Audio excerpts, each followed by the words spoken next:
tuna kan hmuh lai hi lungdei veng hrang hrang thalak ani a tuna kan thlir na hi lunglei bazar veng atanga a lan dan ani a henglai kan hmuh lai hi lungdei veng lai te electric veng te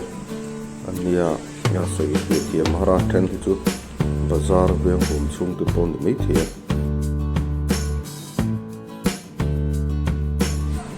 henglai hi lunglei chan mar veng atanga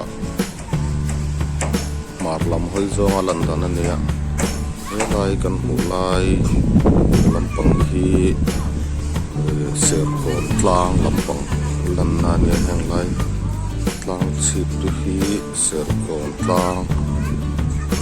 vel ania in helai kan hmuh reng than te bazar veng te ania chuan lampang hi kan hoi zel in khot sak lampang hoi zong ten langta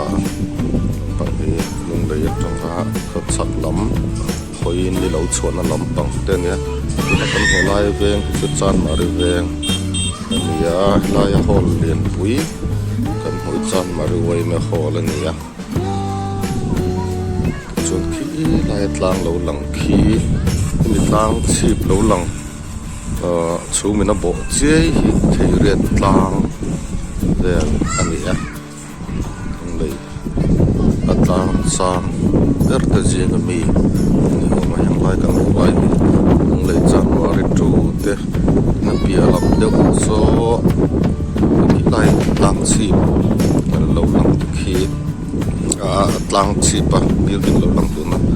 ye chi ba mi hi lung lei higher secondary school zom sel lunglei government high school ti lunglei high school lo masaber vel tak ni ka sia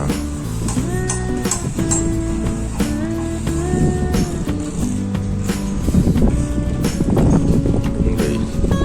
ven chen khat ven ya lampang hi han hui le tai la lai building hi lunglei agriculture department ho building ania an office complex testing and conference hall te ne hi building atanga lang lo che aliama in lunglei bazar o man lunglei sabji bazar an chok na zam pui dar te om pokani